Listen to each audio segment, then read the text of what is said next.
तिमीले ईश्वर एक छन् र उनी सर्वव्यापक छन् त भन्यौ। मानिसहरू ईश्वरलाई खुसी पार्न मन्दिर, गुम्बा वा मस्जिद धाउँछन्, महँगो पूजाआजा गर्छन्। अर्कोतर्फ कसैलाई मद्दत गर्दा पनि त त्यत्तिकै शान्ति मिल्छ नि। वास्तवमा ईश्वरको साँचो पूजा के हो? मन्दिरको आराधना कि मानव सेवा? तिमी आफै विचार गर न। एउटा बुबाको लागि कुन कुराले बढी खुसी दिन्छ? छोराले उनको तस्बिरमा दिनहुँ फुल चढाउँदा कि छोराले आफ्नो दाजुभाइ र छिमेकीलाई दुःख पर्दा निस्वार्थ मद्दत गर्दा? पक्कै पनि अरूलाई मद्दत गर्दा नै बढी खुसी हुन्छन्। हो, ईश्वर त यो ब्रह्माण्डका पिता हुन्। जब उनी सिर्जना अर्थात् मानिस, जीवजन्तु वा प्रकृति पीडामा हुन्छन् तब तिनको आँसु नपुसेर मूर्तिमा मात्र ढोग्नु र ढोग मात्र भएन र? भनिन्छ नि, मानव सेवा नै माधव सेवा हो, अर्थात् मानिसको सेवा गर्नु नै ईश्वरको सेवा गर्नु हो। तर त्यसो भए धर्मग्रन्थ र मन्दिरहरूको त केही महत्त्व नै भएन नि?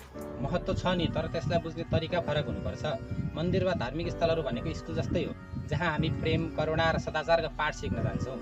तर स्कुलमा पढेको कुरा परीक्षा हलमा लेखिएन भने त त्यो पढाइको के अर्थ रह्यो र?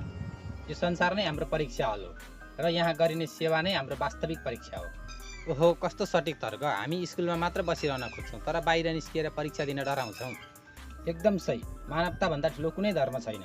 भोकोलाई भोजन गराउनु, रोएको मानिसलाई हँसाउनु र कसैलाई दुःखमा मलम लगाउनु नै ईश्वरको सबैभन्दा ठुलो र जीवन्त पूजा हो। किनभने ईश्वर तिनै दुःखीहरूको आँखामा र सेवा गर्ने मनमा बास गर्छन्। आज मेरो आँखा खुल्यो। अब म ईश्वरलाई केवल मन्दिरको चार पल्खाभित्र मात्र होइन, हरेक भोको पेट, पीडित मन र असहाय मानिसहरूभित्र खोज्नेछु। मानवता नै मेरो साँचो धर्म हुनेछ।